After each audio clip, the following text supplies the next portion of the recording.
Hello and welcome back. Again, I'm Claire. I want to make bagels because I want bagels. So I have another recipe from Sally's Baking Addiction. I guess that's just the only place I get recipes from now. Thank you, Sally. So I'm gonna do that. Okay. I need 1.5 cups of warm water between 100 and 110 degrees Fahrenheit or 38 to 43 degrees Celsius. That's very specific, but I have a kettle that can do that. Okay. So I'm gonna double the recipe, I decided, because I want a lot of bagels. So it says for 1.5 cups of warm water, so that becomes 3 cups. So I'm actually gonna measure and weigh it. So it says 360, so 360 times 2. What you say? 720? Yeah. That's 3 cups. Perfect. Now it says to add 2 3/4 teaspoons of active dry yeast. So that's 5.5 teaspoons of yeast. This is yeast I've had in the fridge for a while. I actually have an unopened one, so I'm going to use this one because I have used this one before. It says it expires in September, so it should be good. Use it and see, and this is kind of like the blooming process when you put it in to see if it'll do anything. 4, 5. Great.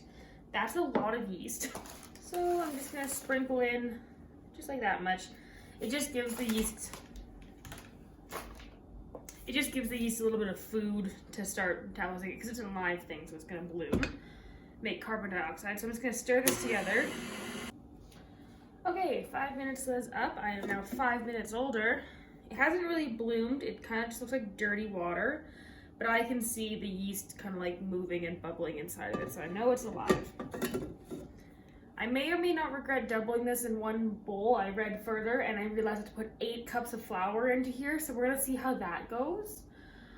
All right, so now flour and sugar and a bit of salt. Okay. So, for 8 cups of flour, 2 tablespoons packed brown sugar, and 4 teaspoons of salt, and that's all doubled.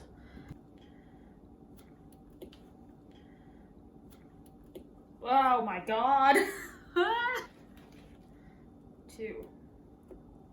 Less aggressive. I have to put 8 cups of flour in here. I don't think it's gonna fit. We'll see.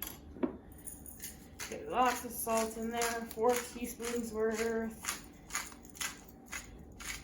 It's nice salt.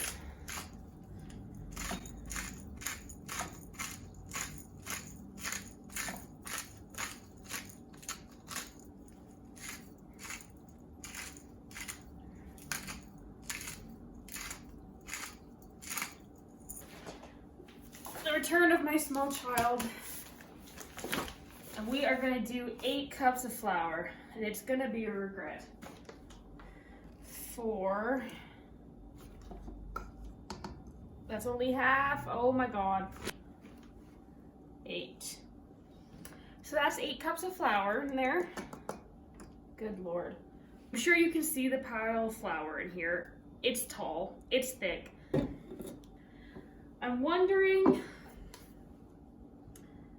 if I start this in the beater, will it explode everywhere? Maybe. 3, 2, 1. Oh, it didn't explode. Amazing. There is so much flour in here. Uh-oh, uh-oh. Uh-oh, late, oh no. Oh no. Uh-oh. Go more in the middle. Calm down. Okay, you can. Oh, it didn't explode.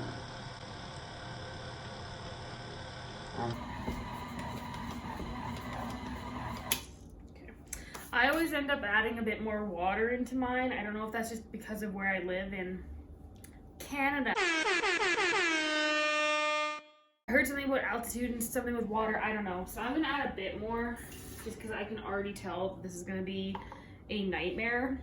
I'm going to turn the dough onto a lightly floured surface and knead for 4 to 5 minutes.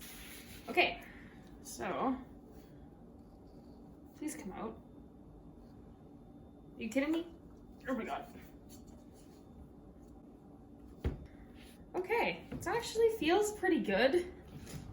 I'm trying to think of other video ideas that I can do because I'm trying not to bake all the time because we're in quarantine. It's just me and my boyfriend. And if I make cookies and cupcakes and all this stuff all the time, we're gonna gain like 50 pounds. And I'm trying not to do that. So now that this will be all kneaded, I'm gonna take the bowl that I put it in. I know it's kind of gross inside, but that's fine. You line it with some olive oil or oil of your choice, and then you leave the dough to sit for an hour to an hour and a half. I always do an hour and a half. The longer you let it sit, the better it is. And it really lets the dough rise. It's the yeast doing its thing, making carbon dioxide, causing it to rise. I am going to pour some olive oil into the bowl. It doesn't have to be a ton, just enough to cover it. And then I'm gonna roll the ball around in it so it covers the whole circumference. Is that the right word? Is circumference the right word for that? Sure. The whole surface of the dough, excuse me ma'am, is gonna be covered in oil, and then I just cover it with a kitchen cloth, not wet or anything, just cover it. We leave it for an hour and a half. So I'll see you guys in an hour and a half. Okay, it has been resting for an hour and a half now. Let's see. Ooh, she's definitely grown. I'm supposed to punch it down to release air bubbles. Okay, great. So I'm gonna let that rest for a little longer, and then we separate it into pieces and make bagel shape. Yay! So the dough has rested for an hour and a half. It actually looks really good. My dough is normally not this hydrated and soft, so I am very excited. So the original recipe calls you to divide the dough into 8 pieces. I doubled it, so that should be about 16. So I'm gonna separate this into about 16 equal pieces, and then we get to boil them and shape them, and that's really about it. Not too difficult. I've been listening to the new Dua Lipa album. The Future Nostalgia is the title of it. If you haven't heard of it, you should. If you haven't listened to it, you should. I'm not a huge, let me rephrase, I didn't think I was a Dua Lipa fan, and then I heard this album, and I was like, damn, she makes some points.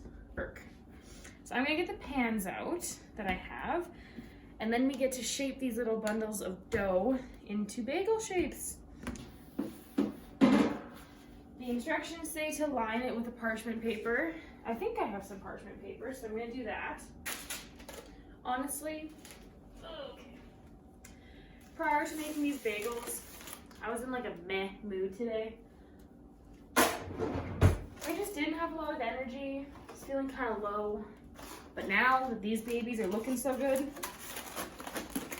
feeling great. Shape into a ball. So you kind of just roll it around. Stick your index finger through the center of the ball to make a hole. Okay, I'd say that's a ball. And then you make a hole. And you just stretch. And I mean, they're not gonna be perfect, but they do puff up a lot. But there you go, from this to this. That's more bagel shape. Et voila. I am done making them. I have 16 bagels, and honestly, these are the best bagels I've ever made. They look so nice. Look how smooth and like bagels they look like. So now, as you see behind me, I have a big pot of water starting to boil on the stove, because that is the next step. You boil the bagels in water for a minute on each side, just to get them a bit tough, and then you bake them in the oven. Okay, so change your camera angle. You can't see them anymore. So my beautiful bagel children are going to be introduced into boiling hot jacuzzi tub. So, according to every single recipe I have ever heard, you're supposed to add honey to your pot. I don't know why that is. I don't know what the thing is. So I'm going to add some honey to this water as it starts to boil. This recipe calls for about a quarter cup of honey, so I'm going to use about that. It doesn't really matter. I think it's just to get like a sugar coating on it. So I'm going to take, oh my god. You know what, do I need to measure it? No. Did I already dirty this? Yes. So let's just pour some in there. I'll do a little bit more because I was a little short of a quarter of a cup. There you go. Great. And now you just stir that in. So I'm gonna let that dissolve. I'm gonna let this boil. Okay, now you can see the water is boiling. I'm gonna turn it down a little bit so it doesn't overboil. I preheated my oven to 425, and now I'm gonna take 2 bagels at a time, put them in the water, and you do one side each for a minute, and then you rotate for a minute. So, in and in. They will pop up to the top. Takes them a little bit. This is what happened. I was gassing myself up, saying that everything was gonna be great. Oh my god, it's on film, they look amazing. And now they're flopping to the literal bottom of the pot. Let's just say I have mild to major concern that these are not gonna turn out at all, and this whole video is gonna be a flop. So that's fun. So I'm gonna put these boys, the oven is preheated to 425. I'm gonna cook them for about 20 minutes until they look golden brown, and I'm hoping they cook well. I'm worried they might be kind of like flat, really dense bagels, but I guess that's kind of the point, so we'll see. Hopefully they turn out. Stay tuned. Okay, so they baked kind of weird.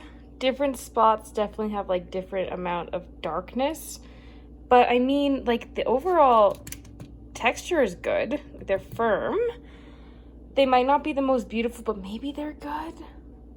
I don't know. I baked them for about 20 to 25 minutes in the 425 oven, and this is what we get. So I'm gonna let them set, and then we'll cut one open and see if they're edible. Okay, so the rest are in the oven right now. These are how the first batch baked. They actually turned out better than I thought they would. This has been a roller coaster. They definitely didn't puff up as much as the bagels I normally make do. They're very hot still, so ouch my fingers, but they look okay. I wish the browning had been more equal on them, but they look okay. You can see the steam coming off of it. That looks like a bagel to me. So I'm gonna put some of the honey I put on earlier, put in the water earlier, because honey in bagels is always good, in my opinion. A little bit of honey on there. Let's try it.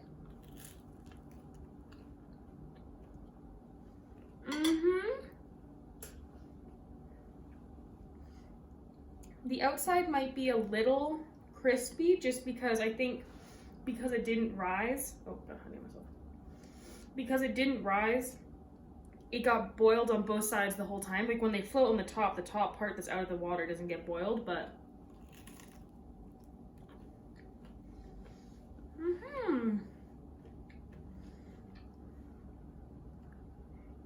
aside from a little extra crisp on these ones, these taste really good. And I mean, they look like bagels. They taste like them, so give these a try. Let me know if when you make them, if they float or not. I think it might have just been because I doubled it, something got weird with the yeast ratio, but try the original recipe from Sally's Baking Addiction. Don't double it, and you tell me how it turns out, and let me know if your bagels float.